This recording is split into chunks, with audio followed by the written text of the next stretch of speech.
جو کوئی برتر رہا. قالوا یا موسیٰ اما ان تلقیا و اما ان نکون اولا من القا. وہ بولے اے موسیٰ علیہ السلام یا تو تم ڈالو یا کہ ہم ہوں جو پہلے ڈال. قال بل القوا وَإِذَا حِبَالُهُمْ وَعِصِيُّهُمْ يُخَيَّلُ إِلَيْهِ مِنْ سِحْرِهِمْ أَنَّهَا تَسْعَىٰ. فرمایا بلکہ تم ہی ڈالو. جب ان کی رسیاں اور ان کی لاٹھیاں تخیل میں آئیں ان کے سحر سے کہ بھاگ دوڑ رہی ہوں. جادوگروں نے باہم مشورہ کیا کہ ان دونوں کا مقابلہ کرنے کا طریقہ یہ ہے کہ ہم سب مل کر اپنی تمام تدبیریں، اپنے تمام وسائل اور ذرائع کا استعمال کریں، کیونکہ آج جو مقابلہ جیتا وہی کامیاب ہوگا. یہ مشورہ کر کے وہ سب اکٹھے ہو کے میدان میں آ گئے. انہوں نے حضرت موسیٰ علیہ السلام کو مخاطب کر کے کہا کہ یا تو آپ پہلے ڈالیں یا پھر ہم پہل کریں.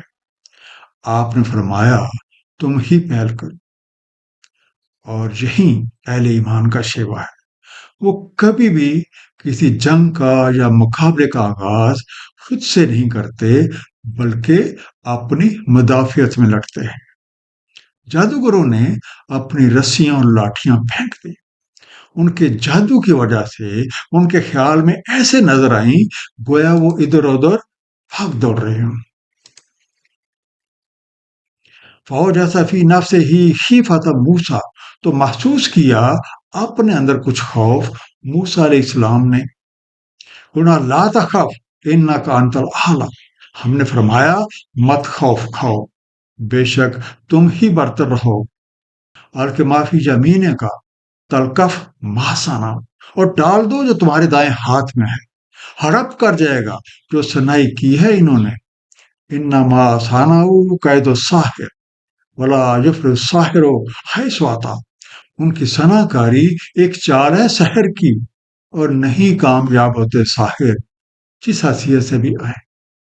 فَأَلْقَیَ السَّحَرَةُ سُجَّدًا قَالُوا آمَنَّا بِرَبِّ ہارون وموسیٰ. تو پڑ گئے ساحر سجدے میں. انہوں نے کہا ہم ایمان لائے رب ہارون اور موسیٰ کا. انڈر لائن لفظ ہے تلقف، لام کاف فی، پھرتی سے لے لے گا، سنیپ. جادوگری کا تماشا دیکھ کر حضرت موسیٰ علیہ السلام کو کچھ خوف محسوس ہوا. آپ نبی اور رسول تھے. آپ کو یہ خوف جادوگروں کے سحر کا نہیں تھا بلکہ اس بات کا تھا کہ جو اتنے لوگ آج اکٹھے ہوئے یہ تماشا دیکھ رہے ہیں اور جادوگروں کے سحر سے خوب متاثر ہو چکے ہیں، یہ کیسے ایمان لائیں گے. اللہ تعالیٰ نے آپ کو وحی کے ذریعے تسلی دی کہ کسی بھی قسم کا خوف کھانے کی ضرورت نہیں، انشاءاللہ آج تم ہی برتر رہو گے. اس لیے اب جو کچھ تمہارے دائیں ہاتھ میں ہے اسے ڈال دو تاکہ یہ ان کی بنائی ہوئی کاریگریوں کو ہڑپ کر دے. یہ جادو محض فریب نظر ہے اور جادوگر کبھی بھی کامیاب نہیں ہوتے چاہے جہاں سے بھی ہے. چنانچہ حضرت موسیٰ علیہ السلام نے رب کریم کی ہدایت کے مطابق عمل کیا. چند ہی لمحوں میں آپ کا عصا سب کچھ نکل گیا، میدان بالکل صاف ہو گیا. جادوگروں کو معلوم ہو گیا کہ یہ جادوگری نہیں بلکہ کوئی انتہائی اعلیٰ اور عرفہ چیز ہے. وہ بے اختیار ہو کے سجدے میں گر پڑے. انہوں نے آپ کی بڑائی کو تسلیم کیا اور برمڑا کہا کہ حضرت موسیٰ اور ہارون علیہ السلام کے رب پہ ایمان لاتے ہیں. قال آمنتم لہ قبل ان آذن لکم. فرعون بولا تم ایمان لائے اس پہ قبل اس کے کہ میں اذن دیتا تمہیں. انہ لکبیرکم الذی علمکم السحر. بے شک وہ ضرور تمہارا بڑا ہے جس نے تعلیم کیا ہے تمہیں سحر. فَلَوْقَطَّعَنَّ أَيْدِيَکُمْ وَأَرْجُلَکُم مِّن خِلَافٍ وَلَأُصَلِّبَنَّکُم فِی جُذُوعِ النَّخْلِ. پس میں ضرور کاٹوں گا تمہارے ہاتھ اور تمہارے پاؤں مخالف سمت اور لٹکواؤں گا تمہیں کھجور کے تنوں میں وَلَا تَعْلَمُنَا أَيُّنَا أَشَدُّ عَذَابًا وَأَبْقَىٰ، تاکہ معلوم ہو جائے تمہیں کہ اس کا عذاب سخت ہے اور دیر تک باقی رہنے والا۔ انڈرلائن لفظ ہے لَأُصَلِّبَنَّكُمْ، اس کا مادہ سلب، سواد لام پہ، ضرور تمہیں سلیب دوں گا، پھانسی چڑھاؤں گا، I will surely crucify you۔ مقابلے میں شکست اور جادوگروں کو ایمان لاتے دیکھ کر فرعون آگ بگولا ہو گیا۔ اس نے کہا تمہاری یہ ہمت کیسے ہوئی کہ میری اجازت کے بغیر ہی تم ان پہ ایمان لے آئے؟ مجھے معلوم ہو گیا ہے کہ یہ سب ملی بھگت ہے، یہ تم سب کا گرو ہے جس نے تمہیں جادوگری سکھائی۔ اب میں تمہارے ایک طرف کے پاؤں اور دوسری طرف کے ہاتھ کٹوا کر تمہیں کھجور کے تنوں پہ سولی دوں گا، تاکہ تمہیں معلوم ہو جائے کہ ہم میں سے کس کا عذاب زیادہ سخت اور دیر پا ہے۔ قالوا لن نؤثرك على ما جاءنا من البينات، وہ بولے ہرگز نہیں ہم اثر لیں گے تمہارا ان پر جو آ چکے ہیں ہمارے پاس دلائل روشن۔ والذی فطرنا فاقسم ما انت قاض، اور ہمیں بھر دیا صفات سے، پر طے کر جو تمہیں طے کرنا ہے۔ انما تقضی هذه الحیات الدنیا، تم محض کچھ طے کر سکتے ہو اسی حیات دنیا کا۔ انا آمنا بربنا لیغفر لنا خطایانا وما اکرہتنا علیہ من السحر، بے شک ہم ایمان لائے ہیں اپنے رب کا تاکہ وہ مغفرت فرما دے ہماری خطاؤں کی، اور جو تم نے ہمیں مجبور کیا سحر پر۔ واللہ خیر و ابقا، اور اللہ تعالیٰ ہی بہتر اور باقی رہنے والا ہے۔ نو سے روک، اس کا مادہ الف سے رے، ہم تمہارا تاثر قبول کریں۔ جادوگروں نے جواب دیا کہ دلائل روشن دیکھ لینے کے بعد اب یہ ناممکن ہے کہ ہم اپنے پیدا کرنے والے کے مقابل فرعون کو ترجیح دیں۔ اے فرعون، تم جو حکم چلا سکتے ہو وہ تو محض اسی موجودہ زندگی سے متعلق ہے۔ ہم لوگ اپنے خالق اور مالک حقیقی پہ ایمان لے آئے، اور ہمیں امید ہے کہ وہ ہماری خطائیں اور جس جادوگری پہ تم نے ہمیں مجبور کیا ہماری مغفرت فرما دے۔ اللہ تعالیٰ ہی بہتر اور سدا باقی رہنے والا ہے، یہ دنیا تو محض ایک فریب نظر ہے۔ سوچنے کی بات یہ ہے کہ جادوگروں کو آخرکار وہ کون سی حقیقت معلوم ہو گئی کہ وہ فرعون کے عذاب اور موت سے بے خوف ہو گئے۔ دراصل انہوں نے اس حقیقت کو جان لیا کہ زندگی غیب، شہود اور غیب کے نظام پہ چل رہی ہے۔ اس کائنات میں ہر چیز غیب سے نمودار ہوتی ہے، اپنا مظاہرہ پیش کرتی ہے اور پھر غیب میں چلی جاتی ہے۔ یہ نظام اسی طرح چلتا رہتا ہے، اور ہماری کہانی بھی کچھ اسی کائناتی نظام کے مطابق ہے۔ اِنَّهُ مَن یَأْتِ رَبَّهُ مُجْرِمًا فَإِنَّ لَهُ جَہَنَّمَ، بے شک جو کوئی آتا ہے اپنے رب کے حضور مجرمن تو اس کے لیے جہنم ہے۔ لا یموت فیہا ولا یحیا، نہ مرتا ہے اس میں اور نہ جیتا ہے۔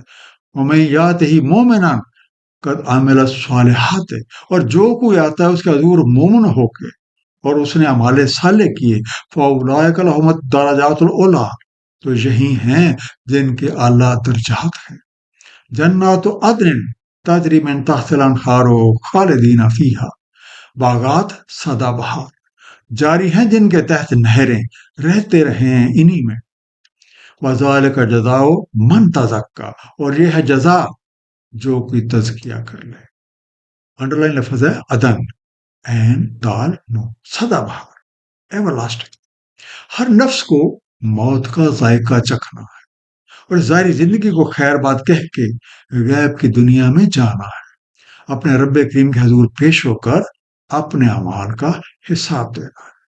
بس جو کوئی مجرم کی حیثیت سے رب کریم کے حضور پیش کیا جاتا ہے تو اس کا اگلا ٹھکانہ جہنم ہے، جس میں وہ طرح طرح کی مشکلات، مصائب اور دکھوں کو بھگتے گا، اور جو کوئی اپنے رب کریم کے حضور مومن کی حیثیت سے پیش ہوگا جبکہ اس نے اعمال صالح انجام دیے ہوں گے تو اسے اعلیٰ درجات سے نوازا جائے گا۔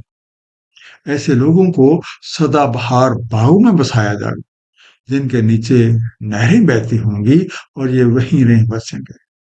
لیکن یہ جزا ان لوگوں کو ملتی ہے جو اپنا تزکیہ کر لیتے ہیں اور اپنا دامن ہر طرح کی برائیوں سے بچا کے رکھتے ہیں، اچھائی کا ذوق رکھتے ہیں اور مخلوق خدا کی بے لوث خدمت کرتے ہیں۔